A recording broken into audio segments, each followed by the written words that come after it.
Friends, मैं मोहित जैन आपका स्वागत करता हूं हमारे YouTube channel pick a topic PHP। दोस्तों, अपन ने अभी तक देखा था pro rata allotment, issue of share at premium, purchase cancellation other than page और इश्यू रेट शेयर, मतलब प्रो डेटा अलॉटमेंट की सिक्योरिटी थी। अब अपन थोड़ा सा आगे चलते हैं। Forfeiture of share. Forfeiture का मतलब क्या होता है? फोर फीचर का हिंदी मतलब होता है जब्त कर लेना, फॉरफिट कर लेना, कैंसिल कर देना। सर, फोर फीचर कब होता है? अगर आप एक कंपनी के शेयर होल्डर हो, ठीक है, आपने सपोज 100 शेयर उस कंपनी के सब्सक्राइब किए। अब आपसे कंपनी कॉल मांगेगी, application allotment first call second call. Normally आप उस कंपनी के शेयर होल्डर कब बनते हो? जब आपने एप्लीकेशन कॉल का एप्लीकेशन का मनी दिया हो, तभी तो आप उसको रिकॉग्नाइज करोगे, तभी तो वो आपको जानेगा कि आप मेरी कंपनी के शेयर होल्डर हो। लेकिन आपने उसके आगे की फर्दर कॉल्स नहीं दिए, कंपनी ने आपको नोटिस दिया फिर भी आपने ये दिए। ऐसे कई केस होते हैं जिनमें कंपनी शेयर कैंसिल कर देती है। सबसे मेन केस होता है डिफॉल्ट इन पेमेंट। तो आपने टाइमली पेमेंट नहीं किया तो कंपनी आपको नोटिस भेजेगी, प्रेस्क्राइब टाइम रहता है, उसके बाद शेयर फॉरफिट हो जाते हैं। सर, शेयर फॉरफिट हो जाते हैं मतलब क्या हुआ कि जो हमने शेयर इशू किए थे उस शेयर होल्डर को, अब उसके पास उसका राइट नहीं रहेगा, कहने का मतलब शेयर को कैंसिल कर देगा। तो फॉरफिचर ऑफ शेयर में सबसे पहले एंट्री क्या होती है कि आपने शेयर फॉरफिट किया। जब आप शेयर इशू कर रहे थे तब आप क्या क्रिएट कर रहे थे? Share capital. क्या क्रिएट कर रहे थे? Share capital. जब हम शेयर फॉरफिट करेंगे तो शेयर कैपिटल कम होगी, ज्यादा होगी? ऑब्वियसली कम होगी। And decrease in liability is always debited. Decrease in liability always debited. तो पहले क्या करेंगे हम? Share capital account debit to. अब उसने कोई कॉल नहीं दिया होगा, चाहे वो फर्स्ट कॉल हो, चाहे वो सेकंड कॉल हो, चाहे वो अलॉटमेंट हो, लेकिन उसने एटलीस्ट एप्लीकेशन दी होगा। ये कॉमन सेंस है। अरे विदाउट एप्लीकेशन तो फॉरफिट करने का क्वेश्चन ही पैदा नहीं होता। तो टू क्या हो जाएगा? अपने यहाँ पे कौन सी एरियर्स, जितनी भी कॉल उसकी एरियर्स की थी वो सारी की सारी सीआर। सर, सीआर क्यों किया? क्योंकि जब कॉल सी एरियर्स हो रहा था तब हमने उसे डीआर किया। कॉल सी एरियर्स का नेचर क्या है?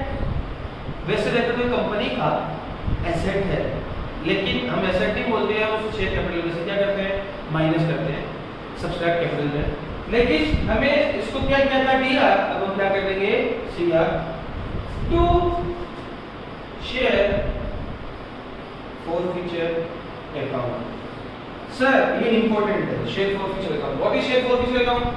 कि जो पैसा हमें रिसीव हो चुका किससे? शेयर होल्डर से, वो अब कहां जाएगा? वो कहां जाएगा? शेयर फॉरफिचर अकाउंट में। नॉर्मली इसका नेचर क्या होता है? नॉमिनल। ये देखिए तो हमारे लिए इनकम हो गई। क्यों? क्योंकि उससे हमने पैसा जो लिया वो हम उसे वापस नहीं लौटाएंगे। वापस नहीं लौटाएंगे तो वो हमारे लिए क्या हो गई? इनकम। अरे बिना शेयर इशू किए अगर कुछ भी पैसा अपने को मिला है वो हमारे लिए क्या होगी? Kind of income. तो share capital account debit, number of shares to be forfeited multiply by holder amount. Multiply by holder amount. What is the meaning of holder amount? Company ने कितना कॉल किया, अगर उसका शेयर फर्स्ट कॉल के बाद forfeit होता है, question में बोला आफ्टर फर्स्ट कॉल ही शेयर गेट फॉरफिटेड, तो कॉल कितना होगा? फर्स्ट कॉल तक। अगर कंपनी ने बोला आफ्टर अलॉटमेंट उसका शेयर फॉरफिट होता है तो कॉल कितना होगा? Till allotment. और अगर सेकंड कॉल के बाद फॉरफिट होता है तो कॉल कितना होगा? सेकंड कॉल के तक। मतलब application plus allotment plus first call plus second call, कहां तक हमने कॉल किया है वहां तक ही कॉल बनेगा। Calls in arrears. Calls in arrears क्या होगा? Amount not received and share forfeiture amount received. जो अमाउंट हमें मिल चुका है वो कहां जाता है? शेयर फॉरफिचर में। जो अमाउंट हमें नहीं मिला वो कहां जाता है? कॉल्स इन एरियर्स में। और इन दोनों का सम अप कहां जाता है? शेयर कैपिटल में। आई बात समझ में? देन सेकंड केस ये क्या था, इश्यूड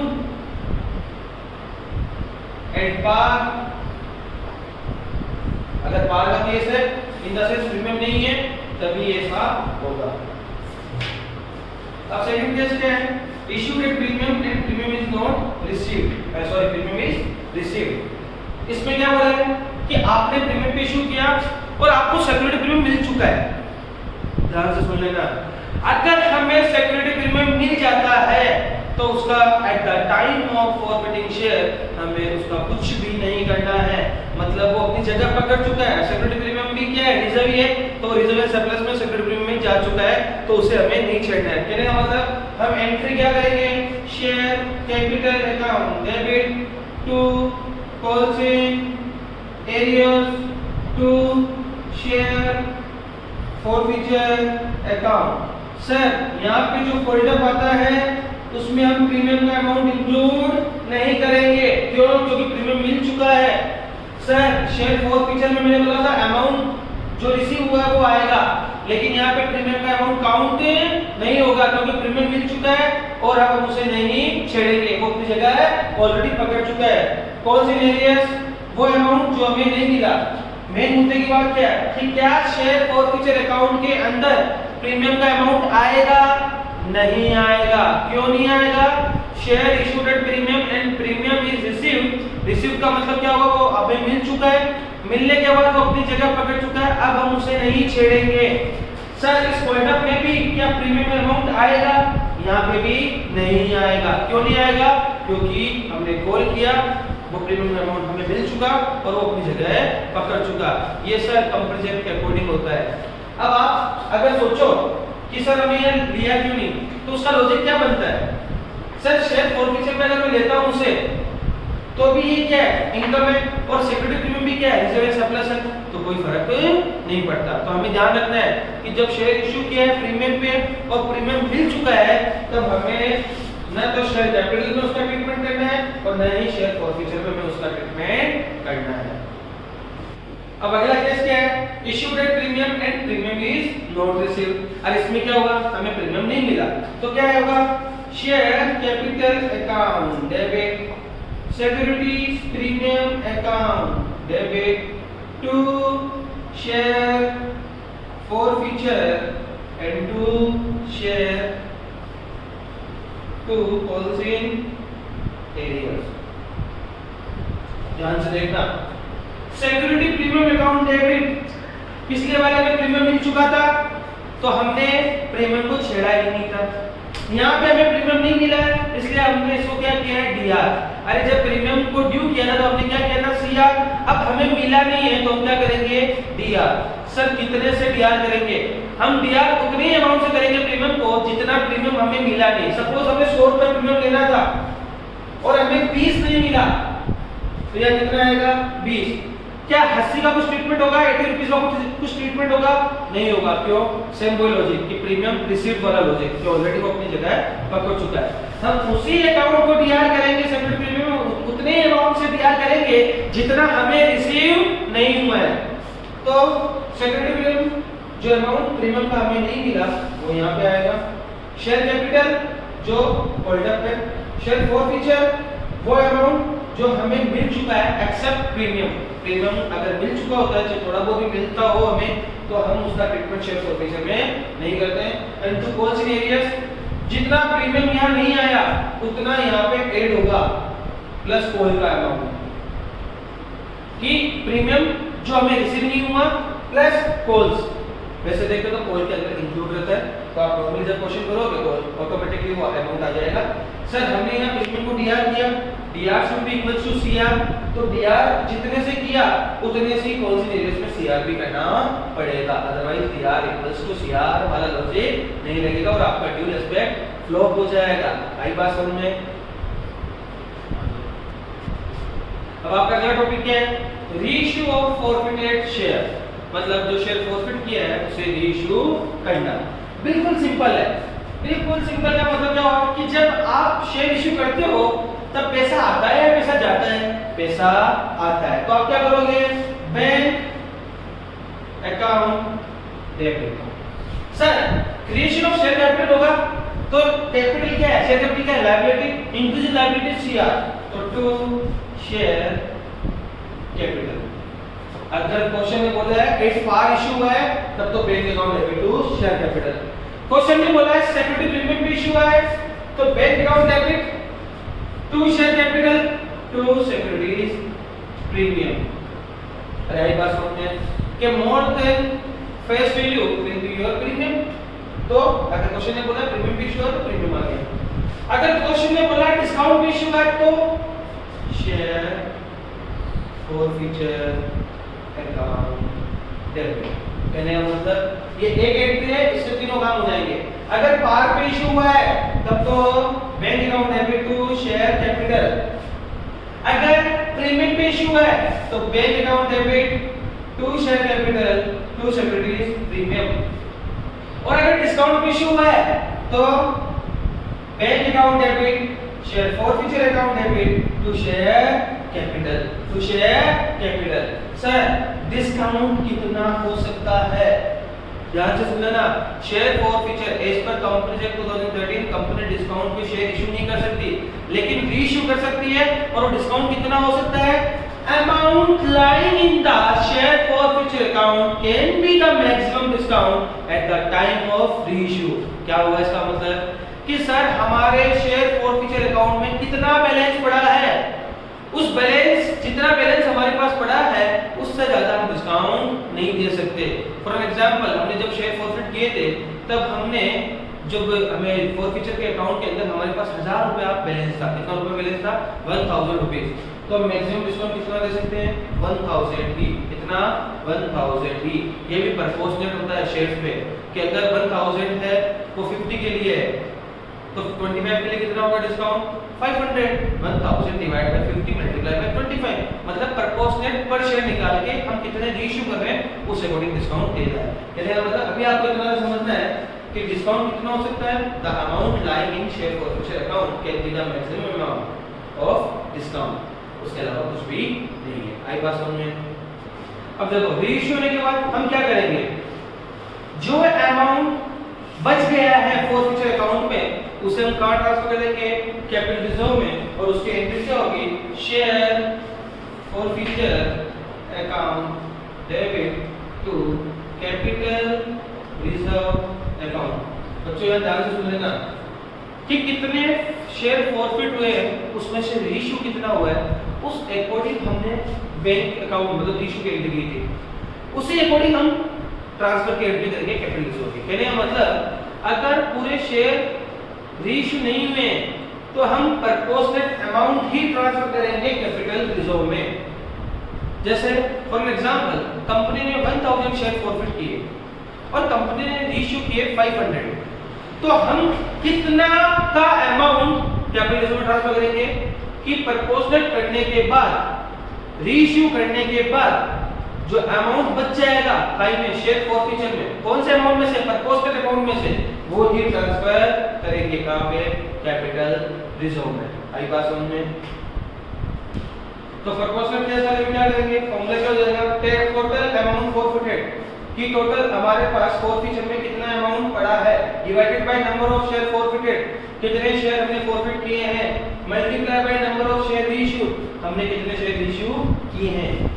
ये अपने पास क्या गया, प्रोपोर्शनल। जितना हमने रीइश्यू किया है उसका फॉरफीचर का अमाउंट कितना हमारे पास पड़ा है, minus discount at the time of reissue, और हमने रीइश्यू के टाइम कितना डिस्काउंट दिया है, जो बचेगा वो क्या जाएगा आपका कैपिटल रिजर्व। एक शॉर्टकट और है कैपिटल रिजर्व का, क्या है कि amount received earlier plus amount received at the time of reissue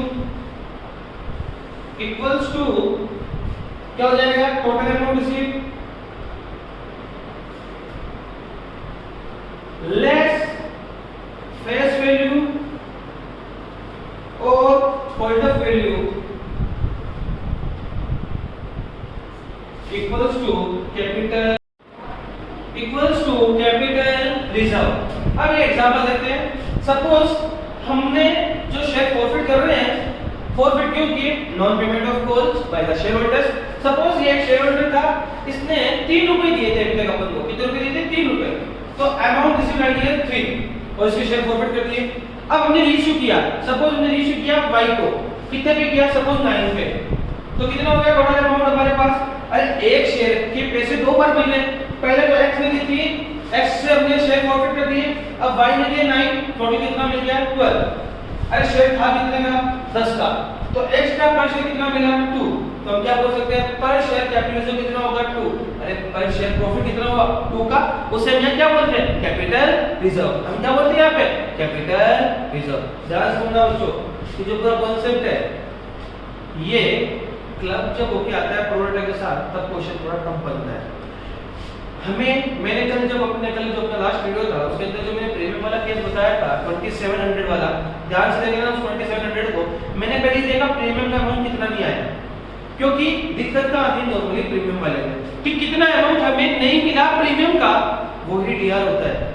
तो हमें सबसे पहले ये फाइंड आउट करना होता है कि प्रीमियम का अमाउंट मिला या नहीं मिला, क्योंकि जो पैसा मिलता है, एक्स्ट्रा पैसा जो हमें मिलता है वो पहले एडजस्ट कहाँ होता है? कॉल में।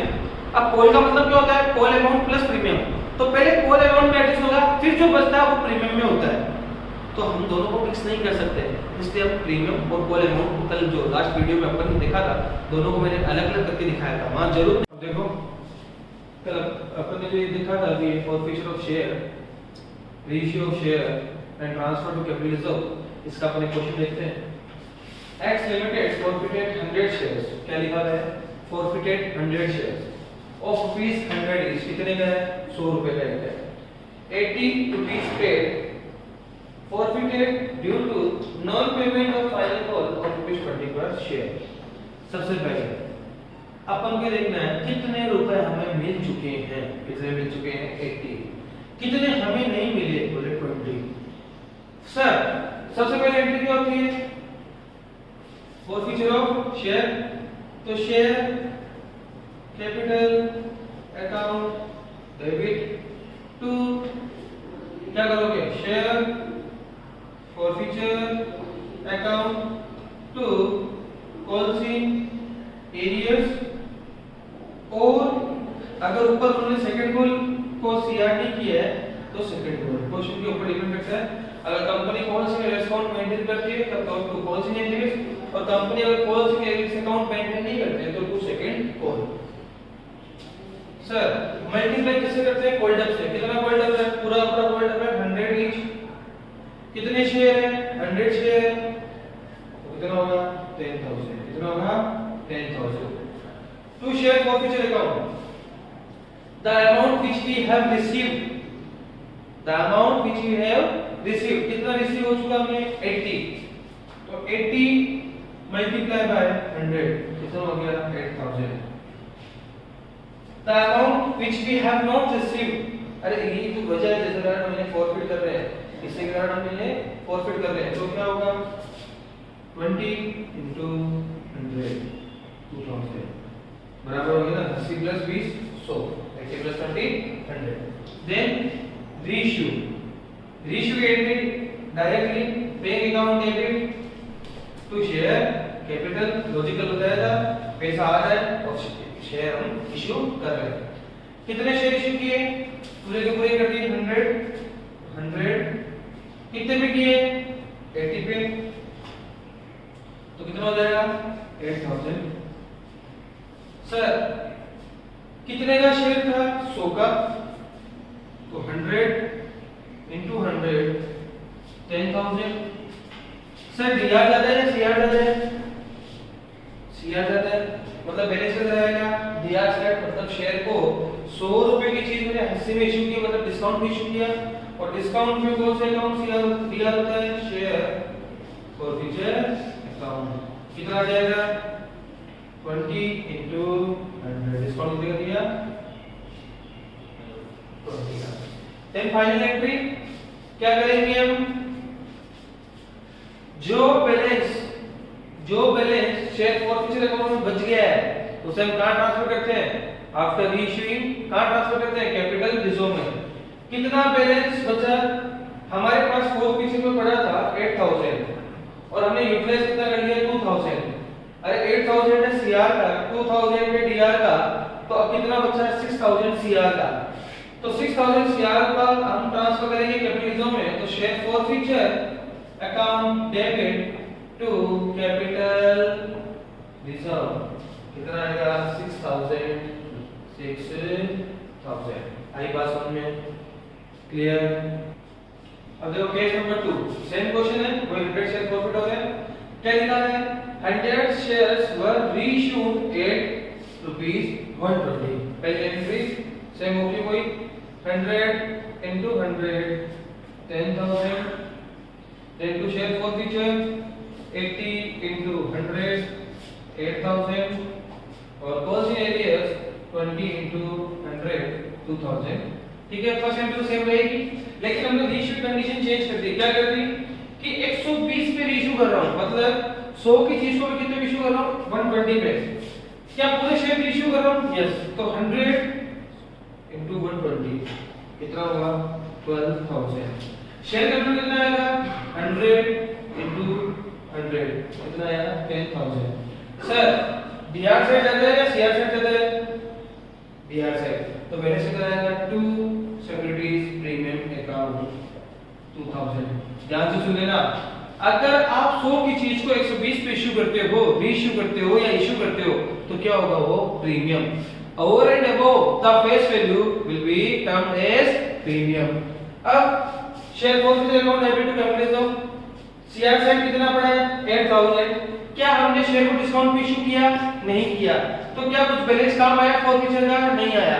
तो पूरा का पूरा अमाउंट ट्रांसफर हो जाएगा कैपिटल रिजर्व में। आई बात समझ में। केस नंबर 2 और केस नंबर 1 में क्या फर्क था? केस नंबर 1 में शेयर इशू किया था हमने डिस्काउंट पे, इसमें हमने किया प्रीमियम पे, और अब यहां पे क्या है कि हम पूरे शेयर रीइश्यू न करके केवल 80 शेयर इशू करेंगे और प्रपोर्शनल कैसे निकालते हैं वो यहां पे हम सीखेंगे। तो केस नंबर 3, तो केस नंबर 3 में क्या है कि 80 शेयर्स वर रीइश्यूड एट ₹75। कितने रीइश्यू किए 80, कितने पे किए 75 पे। सर फॉरफीचर की एंट्री तो पूरी 100 ही होगी, क्यों? क्योंकि फॉरफिट किए कितने थे हमने 100, तो फर्स्ट एंट्री तो सेम है। अब कितने रीइश्यू किए 80, कितने पे किए 75 पे। ठीक है, तो शेयर कैपिटल कितना है 100 का, कितने हैं 80, कितना हो जाएगा 8000। सर क्या 100 की चीज को 75 पे रीइश्यू करता हूं मैं, तो फायदा हुआ है नुकसान? नुकसान। तो क्या आएगा discount share forfeiture account debit कितना आएगा 80 into 25, तो ये हो जाएगा आपका 6000, ये आपका हो जाएगा 2000 और ये आपका हो जाएगा 8000। 80 into 75 क्यों किया? क्योंकि रीइश्यू कितने पे किया 75 पे। सर डिस्काउंट पे इशू हुआ है, कैसे पता पड़ा? 100 रुपए का शेयर 75 पे रीइश्यू हो रहा है, मतलब 25 रुपए का डिस्काउंट, ₹25 का डिस्काउंट। अब ध्यान से सुनना, आपका डीआर बैलेंस कितना पड़ा है 8000 और फॉरफीचर में सीआर कितना होगा 2000। हम डायरेक्टली माइनस करके यहां ट्रांसफर नहीं कर सकते। क्यों नहीं कर सकते? क्योंकि ये जो बैलेंस पड़ा है 8000 ये कितने का पड़ा है? पूरे 100 शेयर्स का। कितने का पड़ा है 100 शेयर्स का, और हमने रीइश्यू कितने किए हैं ओनली 80। कितने रीइश्यू किए हैं ओनली 80। तो फॉर्मूला क्या हो जाएगा? कितना अमाउंट पड़ा है 8000, ये किससे बिलोंग करता है 100 से। कितने रीइश्यू किए हमने 80 माइनस कितना डिस्काउंट दिया 2000, तो कितना आ जाएगा आपका 6400 माइनस 2000 इक्वल्स टू 4400। वापस सुन लेना मेरी बात ध्यान से। सर ये जो 8000 बैलेंस था ये किसका था 100 शेयर्स का, क्योंकि हमने फॉरफिट कितने किए थे 100 शेयर्स। सर हमने रीइश्यू कितने किए 80 शेयर्स। कितने रीइश्यू किए 80 शेयर्स। तो सर जो आप अमाउंट ट्रांसफर करेंगे वो हम उतने का ही कर सकते हैं जितना हमने रीइश्यू कर दिया। तो ये 8000 कितने का था 100 का, हमने रीइश्यू कितने किए 80, तो हमारे पास अमाउंट कितना आया 6400, मतलब इसके दो टुकड़े हो गए 6400 और 1600। तो 6400 हमने निकाला, तो उसमें से हमने यूज कितना कर लिया 2000, अब बचा कितना 4000 400। आई बात समझ में है? अब देखो एक केस और देखते हैं। Y Limited forfeited 100 shares of ₹10 each। कितने का है? 10 का। ₹7 called up for non payment of first call of ₹2 per share। अरे कितना called up हुआ? 7। ये मेन मुद्दे की बात है आपका। कितना called up हुआ? 7। ध्यान रखना, हम शेयर कैपिटल में किससे मल्टीप्लाई करते हैं? called up amount multiply by number of share. For non payment of first call कितने रुपए नहीं दिए? 2। अरे called up कितना था? 7। 2 पे नहीं किया तो पेड अप कितना हुआ? 5। मतलब शेयर होल्डर ने पे कितना किया? 5। 7 called up था, 2 रुपीस शेयर होल्डर ने पे नहीं किया तो पेड अप कितना हुआ? 5। Out of this 30 shares were issued at ₹6 per share। तो पहली entry share capital account debit कितने से करेंगे? 7 into 100 कितना हो जाएगा? 700। 2 शेयर फॉरफीचर अकाउंट 2 क्या करोगे? कॉल्सिंग एरियर्स और शेयर फर्स्ट कॉल। ठीक है, तो शेयर फॉरफीचर कितना है? कितना अमाउंट आपको मिला? 5 रुपीस इंटू 100 500। कितना अमाउंट नहीं मिला? 2 इंटू 100 200। आई बात समझ में? 5 रुपीस कहां से आया? 7 कॉल्ड अप था, 2 रुपया उसने अपने को दिया नहीं। अगर 2 नहीं दिया तो दिया दे दिया कितना अपन को? 5 रुपया। 5 रुपीस अपन को मिल चुका है। और यहाँ पे क्या था? कॉल्सिंग एरिया से कितना? 2 rupees. Then second entry reissue. Reissue में क्या करेंगे? Bank account debit to share capital. ध्यान से देखना सर, सबसे पहले कितने पे इश्यू किया? 6 पे। कितने शेयर इश्यू किए? 30। तो कितना हो गया? 180। अरे शेयर था कितने का? 10 का, लेकिन हम 10 से इश्यू नहीं मानते हैं, हम कितने से मानते हैं? हम ही मानते हैं कितने का कॉल्ड अप था? 7 का। तो 7 का कॉल्ड अप पे दिया है ऐसा मान रहे हैं। तो कितने रुपए का डिस्काउंट हो गया? 1 रुपए का। तो कितना हो जाएगा? 30। तो लिखूंगा मैं शेयर फॉरफीचर अकाउंट डेबिट। ध्यान से सुन लेना, 6 रुपए में रीइश्यू किया, 7 रुपया कॉल्ड अप था। अगर यहां लिखा रहता कि issued reissued as fully paid up तब मैं यहां कितने का डिस्काउंट लेता? 4 का। लेकिन यहां पे फुल्ली पेड अप नहीं लिखा हुआ तो मैंने क्या मान लिया? 1 रुपया। तो डिस्काउंट कितने का दिया? 1 का। And to share capital 210। ठीक है, then capital reserve share forfeiture to capital reserve. Sir कितना अमाउंट आएगा? ध्यान से देखना, ये जो 500 है ये कितना है? 100 का। तो 500 डिवाइड बाय 100 कितना रीइश्यू किया मैंने? 30 माइनस डिस्काउंट। डिस्काउंट कितना दे दिया मैंने? 30। कितना दे दिया? 30। तो कितना आ जाएगा? 150 माइनस 30 इक्वल्स टू 120 120 120। ध्यान से सुन लेना वापस, ये 7 फोल्ड अप था और मैंने क्या माना? रीइश्यू भी 7 फोल्ड अप पे किया है। 7 फोल्ड अप था और रीइश्यू मैंने क्या माना है? 7 फोल्ड अप पे ही किया है। फिर क्वेश्चन में नहीं लिखा हुआ था एज फुल्ली पेड अप। अगर क्वेश्चन में लिखा हुआ था एज फुल्ली पेड अप तभी मैं यहाँ पे कितना लेता? 4। यहाँ पे क्या लिखा हुआ है? कुछ नहीं लिखा हुआ। तो मैं क्या मानता हूँ? 7 रुपए फोल्ड अप था और जो मैंने रीइश्यू किया वो भी कितने पे किया है? 7 फोल्ड अप पे ही किया है। और यहाँ पे मैंने क्या निकाल दिया? प्रोपोर्शनल कैपिटल रिजर्व और उसे मैंने कहां ट्रांसफर कर दिया? Share forfeiture to capital reserve. अब नेक्स्ट क्वेश्चन देखते हैं। अब देखो अपन ने पहले वाला केस देखा था, इशूड एट पार था तो रीइश्यूड भी देख लिया था। रीइश्यूड के सारे केस आ गए उसमें। अब अपन देखते हैं फॉरफीचर जो इशू हुआ था प्रीमियम पे। काय पे इशू हुआ था? प्रीमियम पे। एक केस में प्रीमियम मिलता है और एक केस में प्रीमियम नहीं मिलता। वो दोनों केस अपन देखते हैं। पहला case, Z holding 100 shares of ₹10 each issued at a premium of ₹2 per share payable ₹2 on application, 5 on allotment including premium, ₹3 on first call and ₹2 on second call. Mohan paid only the application and paid application and allotment.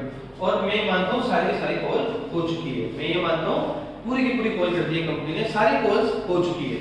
तो first case में क्या होगा? मोहन ने क्या किया? केवल application. तो पहली एंट्री क्या होगी? Share capital account debit to, क्या लिखूंगा मैं, बोलो, शेयर फॉरफीचर अकाउंट टू। अब उसने केवल एप्लीकेशन दी है, मतलब उसने अलॉटमेंट नहीं दिया, कॉल्सिंग एरियस और to share allotment to share first call to share second call. अब आपने देखा प्रीमियम कब पे करना था, अलॉटमेंट पे। कब पे करना था, अलॉटमेंट पे। क्या इसने अलॉटमेंट का अमाउंट दिया है फर्स्ट केस में, नहीं दिया।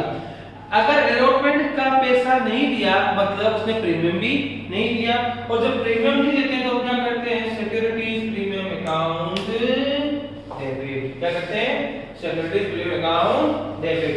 अब देखो ध्यान से, कितने शेयर थे, 100, कितना हो गया, 1000।